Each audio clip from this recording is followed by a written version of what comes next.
Okay, I'm recording. All right, welcome everyone. Well, I'm really glad we have this meeting because I was chatting with folks with Brightspace yesterday, and they did give me access to the ePortfolio side of things, so I can show that a bit today. So that's great because I've had like 24 hours experience now, so I can show you all around. All right, so I know some of you have already seen a lot of this presentation, but it'd be good to go over it again, and feel free to jump in, and there's not very many of us, so just ask me questions or type it in the chat as we go, no problem at all.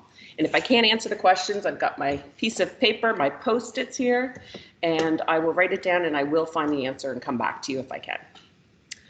All right, so let's get started. Okay. So we're looking at PLAR and using Brightspace as a technology innovation to make that a bit of a leaner process, a more student self-directed process, and a bit more competency-based so that students coming through might have the opportunity to complete PLAR prior to actually being enrolled in a program. Part of the challenge with PLAR is we have to have them enrolled in the program, and then they only have maybe a 3-week window to do all of this massive amount of work and determine if they get the credit, if they're able to get credits towards their credentialing. And maybe we can back that process up a little bit using technology and innovation and make the process a little easier for everybody. And being a Formula One fan, I used a race car. All right. So the first piece in Brightspace that I thought might support this type of an initiative is the competency framework that they have in the back end of Brightspace. The competency framework is a part of everyone's Brightspace license. So this is something that you already have. It may be turned off because it may not have served a purpose at the time. But I've worked with the College of the North Atlantic, CAR, and we use this for a number of different projects, and it works really, really well if it's set up properly. Sometimes people get caught up in the competency framework and the name competency. You can use learning outcomes, you can use objectives, you can use whatever type of a framework you're using. It's set up in the back end of Brightspace. So I'm just going to get out of my presentation for a minute, and I'm going to share my screen and show you what it looks like. Did my screen change? Okay, yes. Good. Sometimes it doesn't, sometimes it does. So this is the demo site that they set up for us.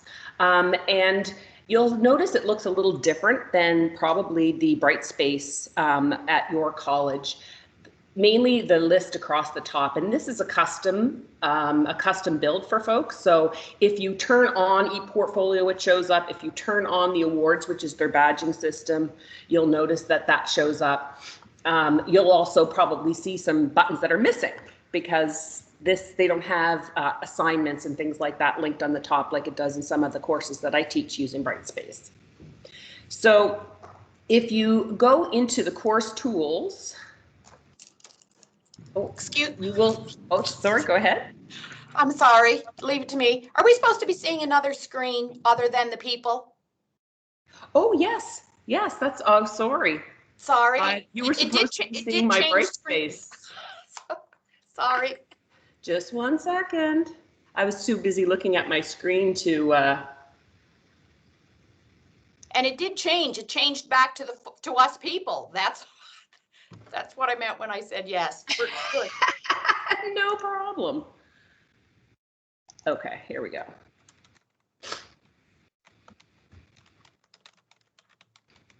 Can you see it now? Yes. Yeah. Yes. Okay, wonderful. Sorry, my apologies. And please let me know, because of course I can't see what's happening. Okay, So this is the site, and again, like I said, along the top, it's a little bit different than what you're used to, but these things, this is because different things get turned on and off by your admin. So yeah, under course tools, you can see, go into the competencies. And in the competencies, they're written whatever way you want. So they have big competencies or big learning outcomes, and then you can put objectives or whatever way your curriculum is written down below that is a supporting competency or criteria or objective to your learning outcome. Each one of these can be linked to an assessment and evaluation. They can be linked to any piece within the course content or in an e-portfolio. So if a student is in a PLAR course, for example, and you have learning outcome or competency 1, 2, 3, 4, 5, you can have different objectives that lead up to that competency, or you can have just the whole competency and somebody can upload their demonstration to it and it's linked. It can also be used after the fact. So if a student goes onto the portfolio side, a student can upload a demonstration there and someone looking at it can then move and attach a competency. And I'll show you more to how that works in a minute.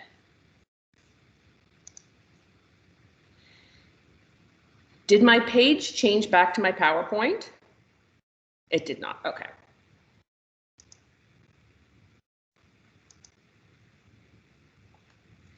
I need to get the tabs working on this.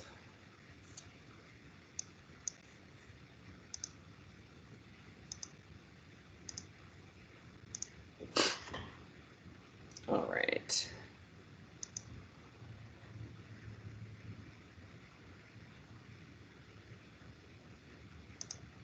There we go.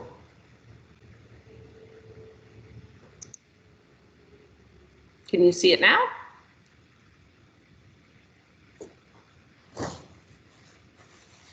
Yes. Yes. Okay, great.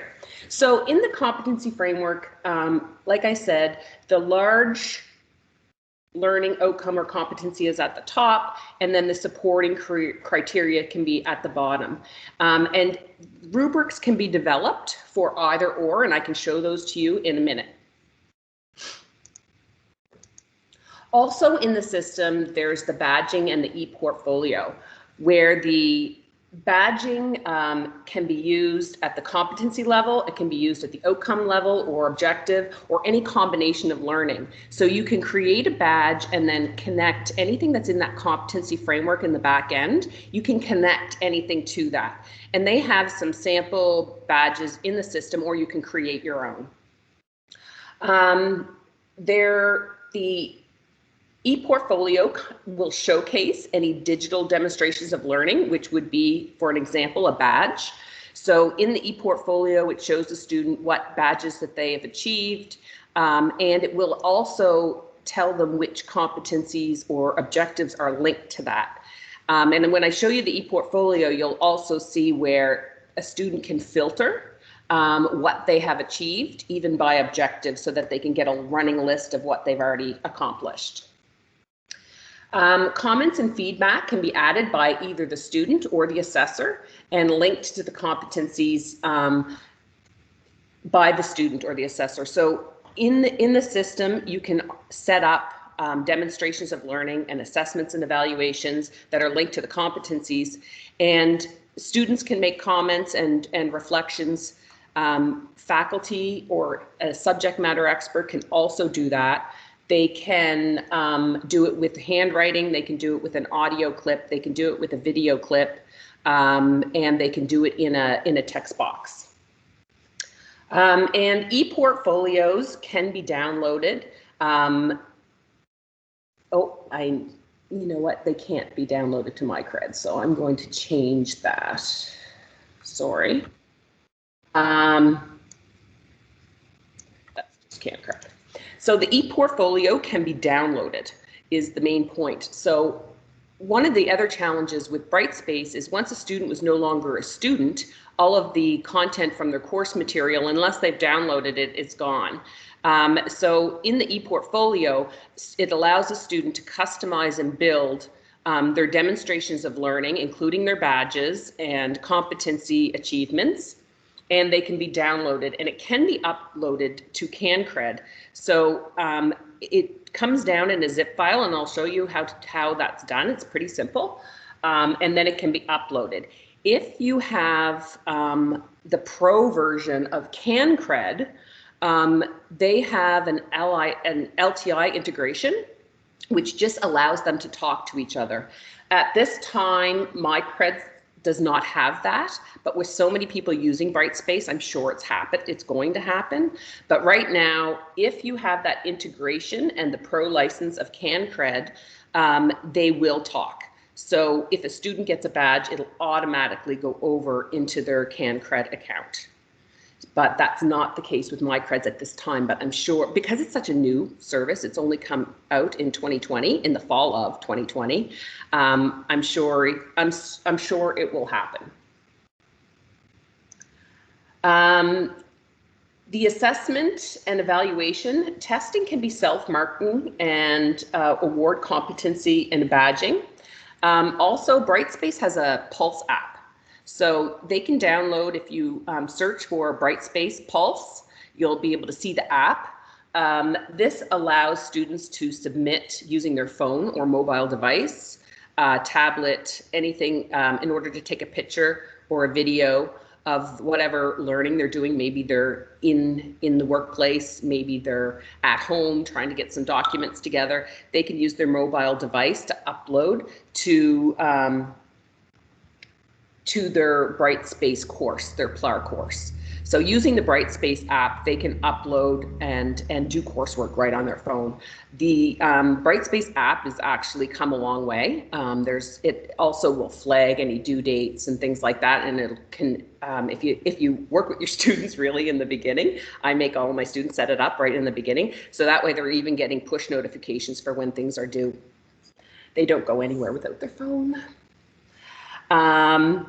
Evaluating work samples can also be self-marking. So depending on what type of a competency it is, of course, using Bloom's taxonomy, some things can be self-marking. So we could create assignments or activities or quizzes or tests. When I say we, I mean the subject matter experts, that were self-marking, and feedback can be provided immediately, and it can be pushed out as a text, video, or audio file. And I will send everyone this presentation, and there's links that you can follow up with. Also, in the assessment and evaluation, some people might be interested in this. The PLAR can be streamlined in the course itself, and using a quiz in the very beginning, it can become predictive. So a student can fill out a quiz, and depending on their answers to the quiz, it can then activate certain modules within the course. So if the student is indicating that early childhood education, let's say some provinces have 3 levels, a level 1, a level 2, and a level 3. Level 1 being the beginning. So if, for example, a PLAR participant has lots of experience, and they already have their level 1 with some additional certifications, Brightspace can be set up due to the questioning. It's kind of an if-then scenario to jump over and only put the level 2 and 3 competencies in their personalized course. So it makes the learning a little bit more personalized.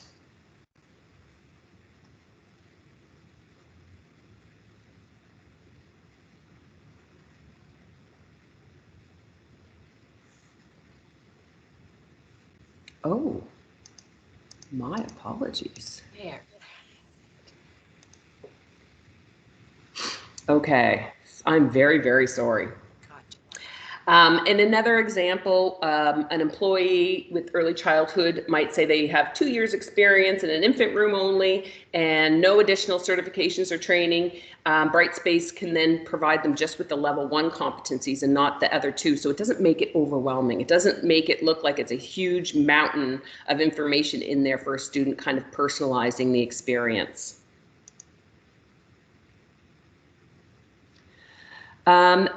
So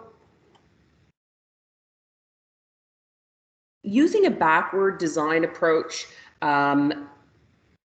there's a lot of details that would need to happen. And when I say a backward design approach, I'm talking about going from a competency to credential. So in a backward design approach, you always start with where you want people to end up, and that's with the competency or the learning outcome. Then you design the assessment and evaluation, or the criteria for assessment and evaluation. Then you do your learning. Then you do your lesson planning. So in this type of a scenario, we're pulling out the lesson planning because that's not that they would be attending classes, but we would do the assessment and evaluation. The great thing with using the backward design curriculum approach is that once we design some of these assessments and evaluations in this type of a framework and link them to the competencies, then they can be reused by the classroom teachers. So you have a lot more consistency, and all of that work is not for nothing, so that it can be repurposed, and it's all within the system and linked to competencies. So if an instructor is developing a course on curriculum planning in early childhood, they can then go into Brightspace and see which competencies have assessments and evaluations and pull them into regular courses as well, especially if you're using the, oh my word, the word just escaped me, repositories. Object repositories. Brightspace has object repositories in the back end. We use them at Nova Scotia Community College. And so faculty, anything in the public repository can be grabbed. So when you're doing course development, you can go in and grab those assessments, and they've already been validated by your subject matter expert as linked to a competency. So it kind of makes consistency, and it also allows for a lot of support with faculty working groups. And if you're meeting with your faculty on a regular basis, having a look at all those assessments and evaluations to keep them updated. An instructional designer would be needed to create the rubrics. I can show you a few examples of those. Instructional designer would be needed to set up a competency framework, and probably a curriculum person just to make sure the framework's in the right places. The assessments and the evaluation samples would have to be created, and the creation of any quizzes or tests that want to be linked to the competencies to make them self-marking. Also a mapping document so that a registrar or that part of your organization would know which badges link to which courses and course codes, especially if you don't have any integration happening. All right, so I am going to stop presenting, and I'm going to show you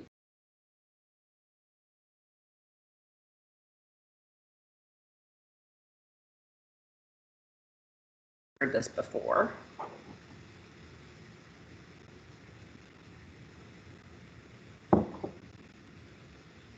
Okay, I have my course up.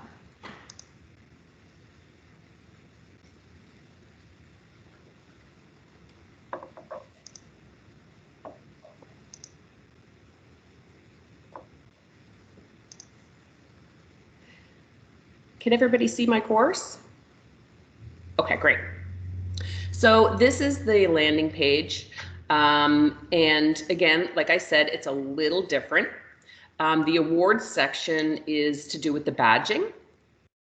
And I'm now in as a teacher, so I would see all of the students in my class. I would see all of the awards that are linked to my competencies and my courses, or this course. I would also see any awards that have been achieved and any available awards, badges, or certificates. Over on the, if I impersonate a student, let's be Jacob first.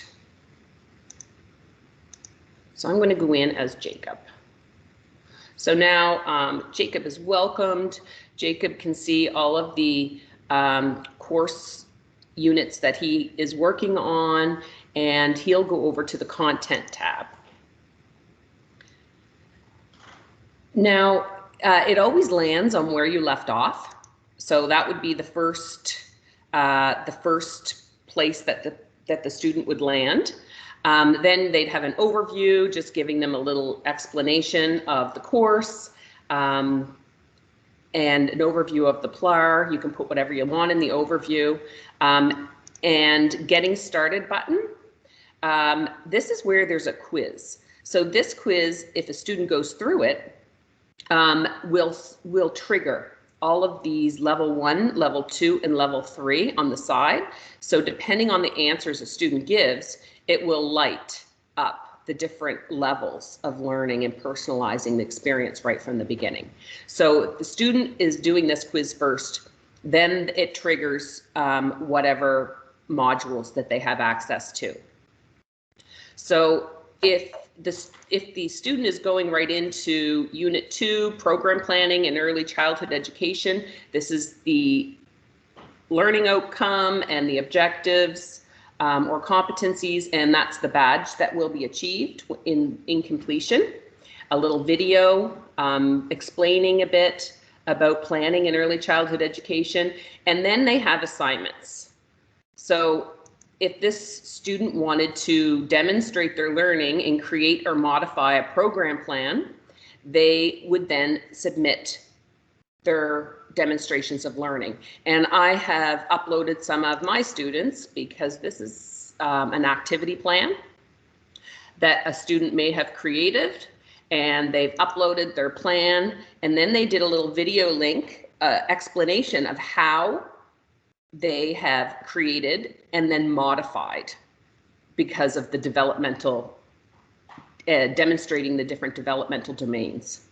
So they have put their plans in there, and then they've explained how they modify them based on the student's developmental, I was going to say domains, different course. The student also has access to the rubric, which I've built very simply. Because this is, so the criteria is create and modify a plan. So they have to demonstrate the creation and modification of a program in all developmental domains. And then if they are able to successfully create that, then they will automatically get the learning objective attached. The learning objective attached is also linked to the competency. The cool thing is that you can have the first level linked to this competency or this badge, or you can say, okay, well, if you can't do all of that, you can demonstrate all these little pieces. And that can also achieve this badge. So you can get the badge in more than one way. So and you can also, based on your credit criteria, some institutions might have a 60% completion. So maybe they only have to complete 60% of that. That can be created. What else? So let's just have a look for a second at the ePortfolio. And I have to change it because I didn't set up a portfolio for Jacob. I'm going to stop impersonating Jacob, and I'm going to go into the one they set up for me. So it doesn't have early childhood. I think he was a trades guy, CJ.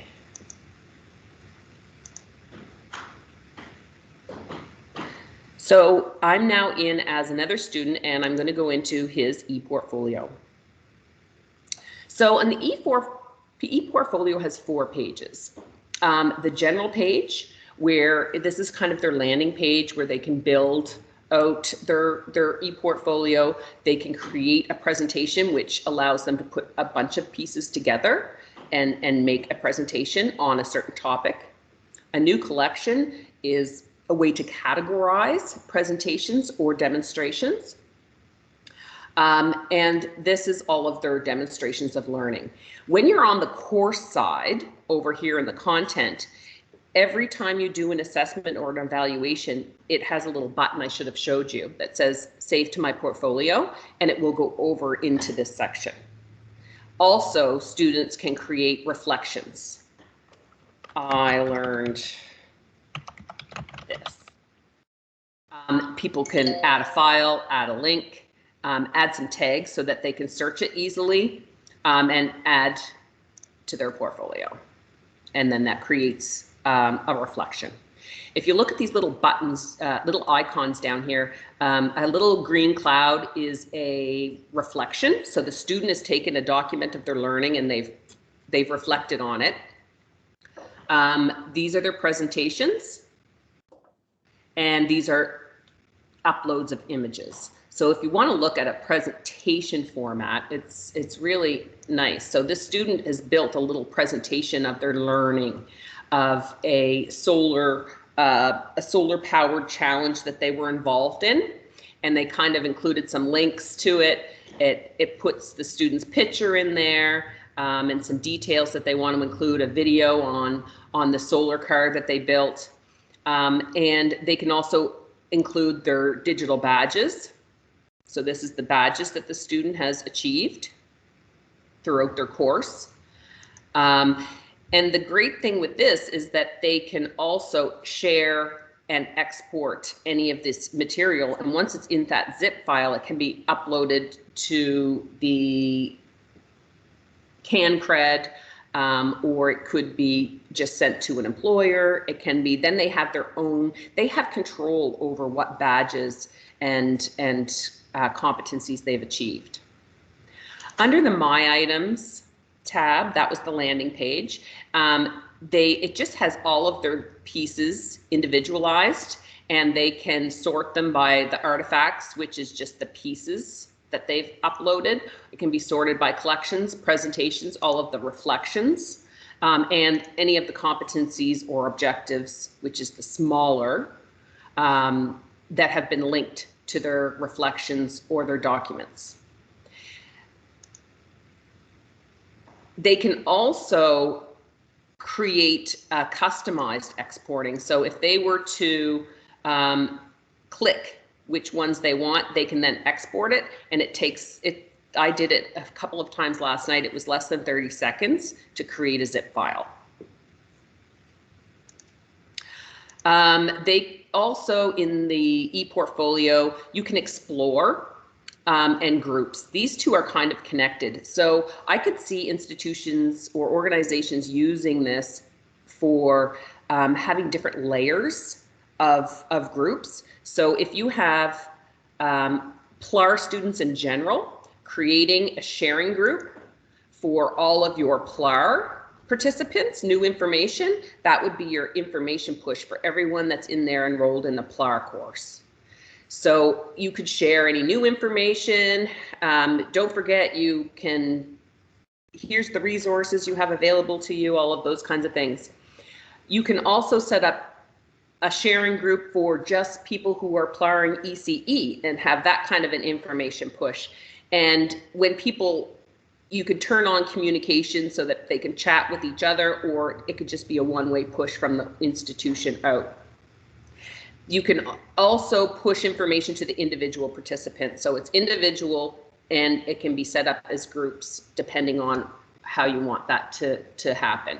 So I like the sharing of being able to distribute information that way.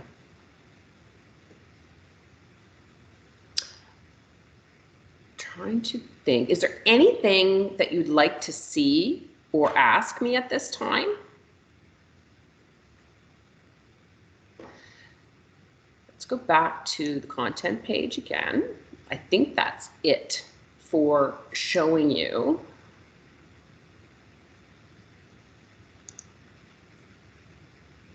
Oh, I can show you a little video on providing feedback. I'm going to stop sharing for a second.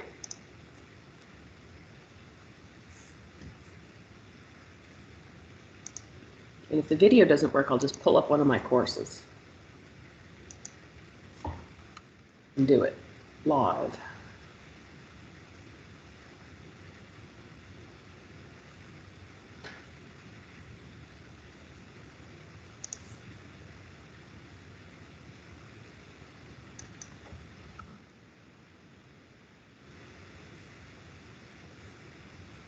Are you seeing a different screen now? It says recording 82. Okay. Yes, yes. All right, there's my play button. There we go. I don't know if the sound's going to work. This would be the view of someone going in to mark an uploaded demonstration of learning within Brightspace. In the middle, you'll see the uploaded document that a student or applicant has submitted. You can scroll through at any time. You can also put in text anywhere you want. And move it around. You can also change the color and use any of the different fonts, drawing. You can erase things, you can highlight parts. I want them to redo certain sections. And you can also put post-it notes.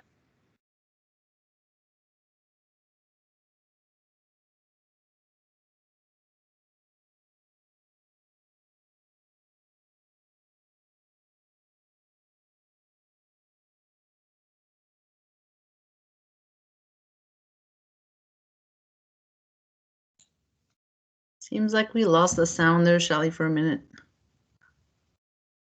We can't hear you recorded anymore.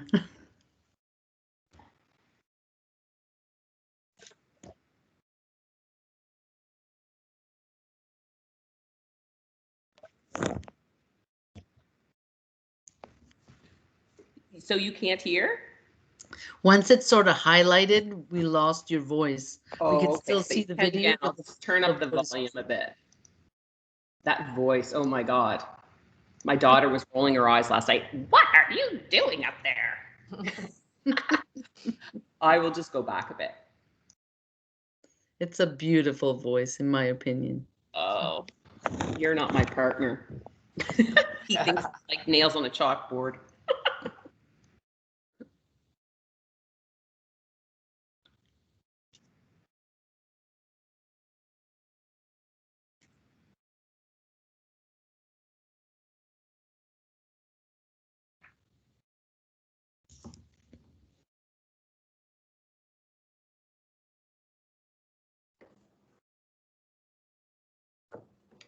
Should there be sound now? Because we still can't hear anything.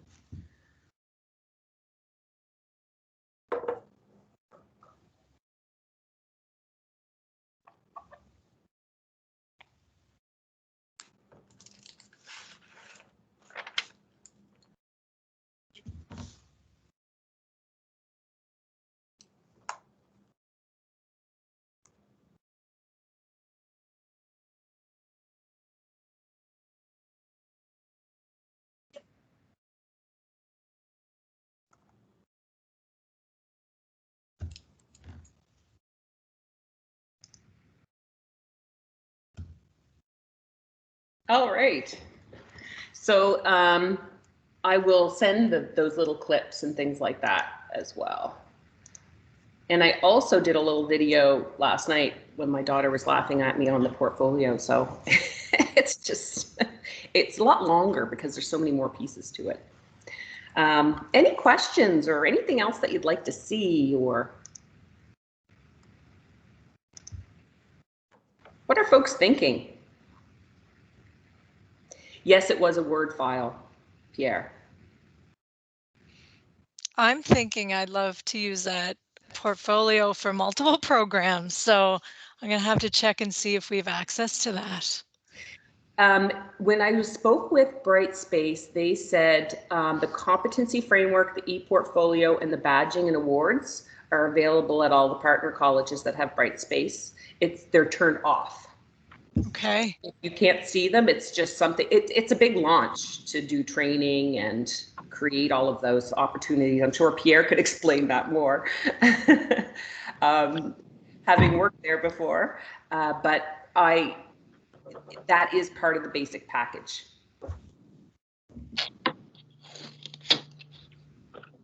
And is the ePortfolio new, or has anyone else, Pierre, you've used it? I used it when I was working at D2L. I wasn't. Okay. I didn't use it as part of an institution. So, and it's not new. It was there. They launched it when I was there. So, and that was quite some time ago. So Okay. maybe 50, almost at least 12 years ago, at least.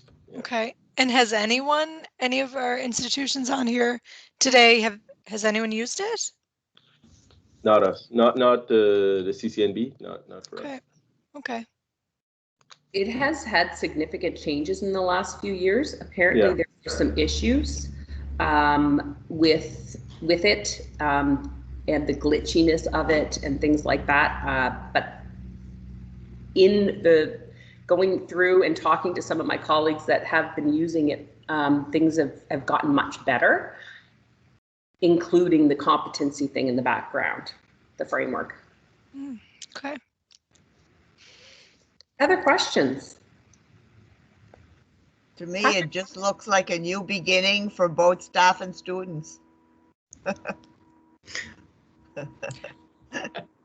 A new stepping beginning. stone, a long way to go. Yeah. The thing that I like about this this option is that it's an option that folks are already using, and they've been using it for a while. So adding a piece in would take some implementation, of course, and training and some great models of use so that people can see what it can do. But at least you don't have that barrier. Your tech support people already know the system. Your instructional designers, your faculty, and a lot of your students may have also had experience in it previously.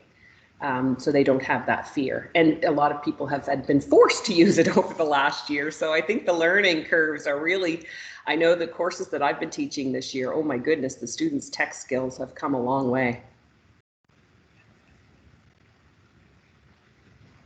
Any other questions or comments?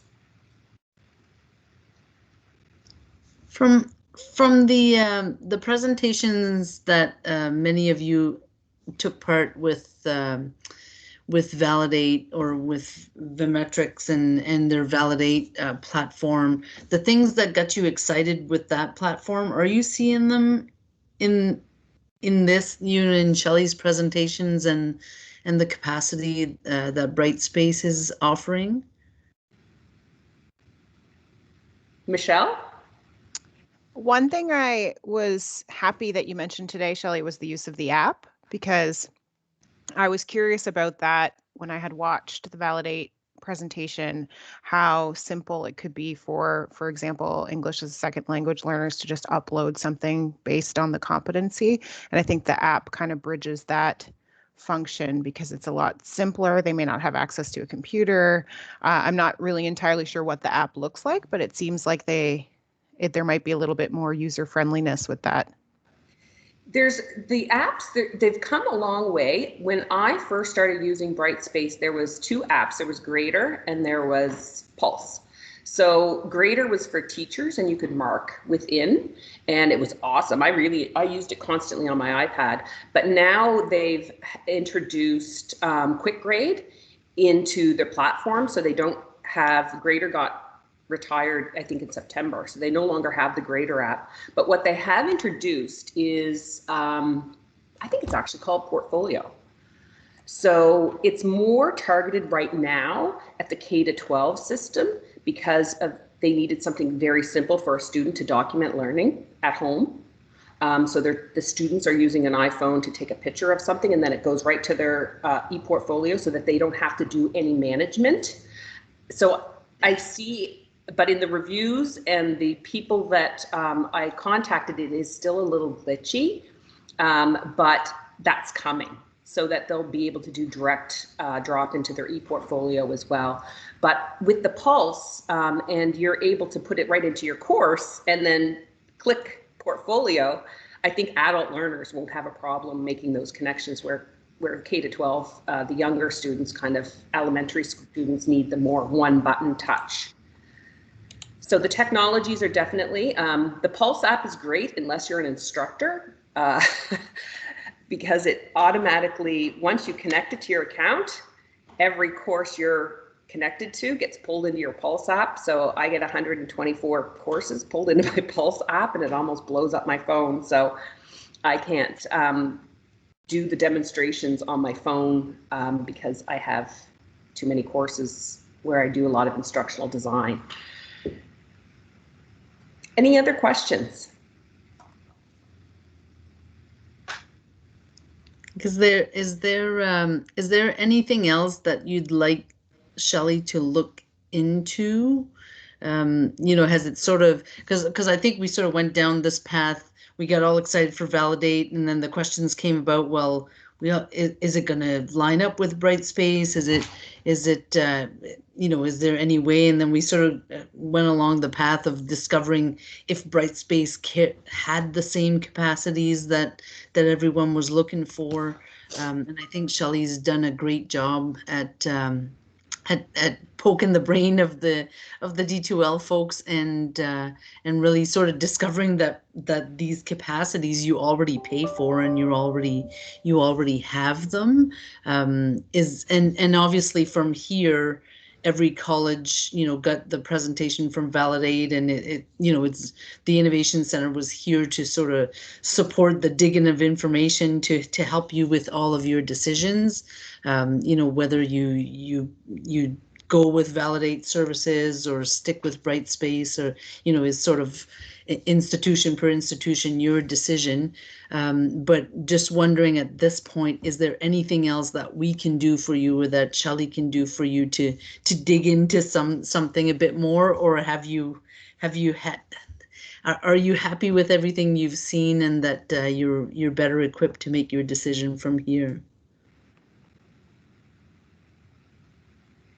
Pierre? Yeah. Thanks, Shelley. It was really good.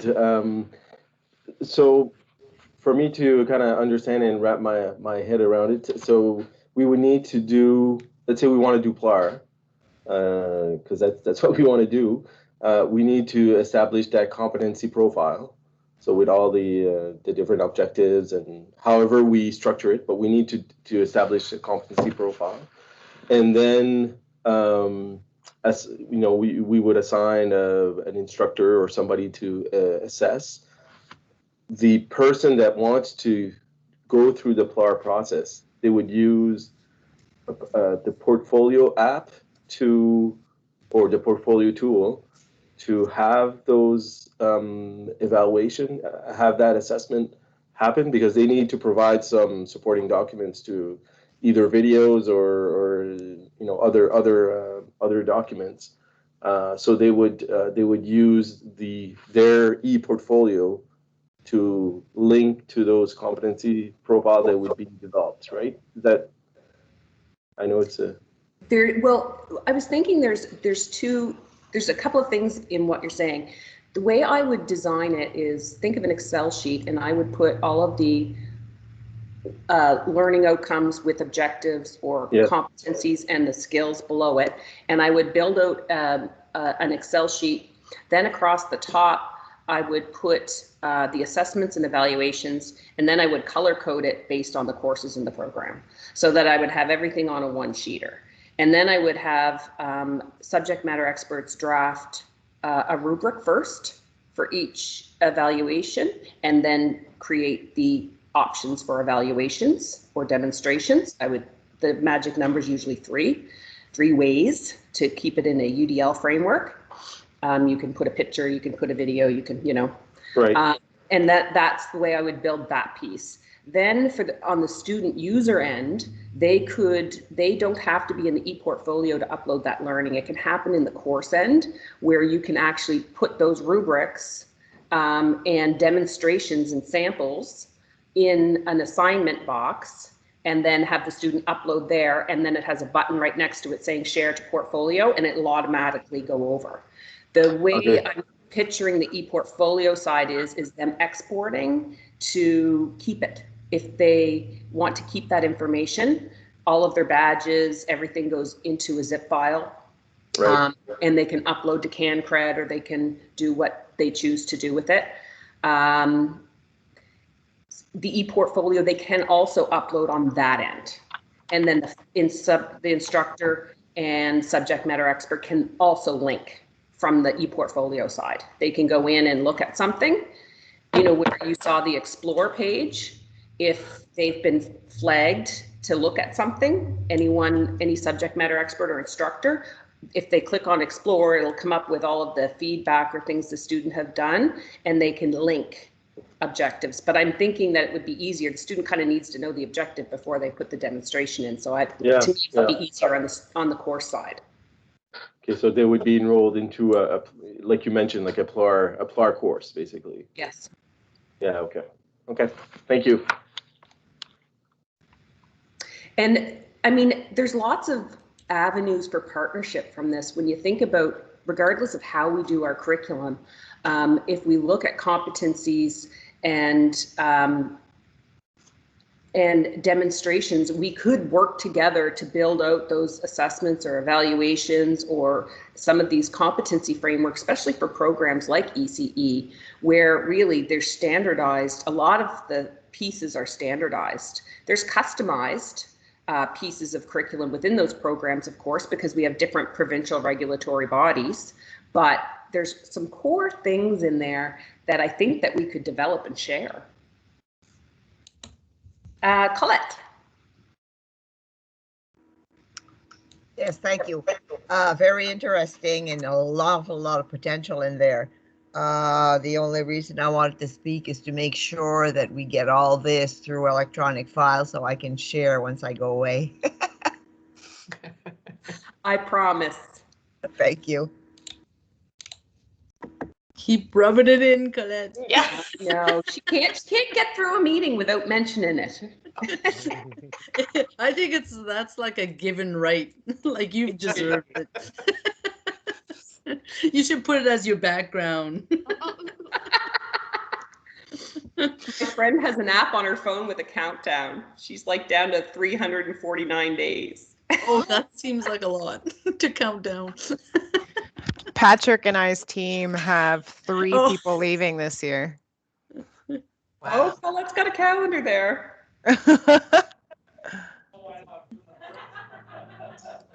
All right.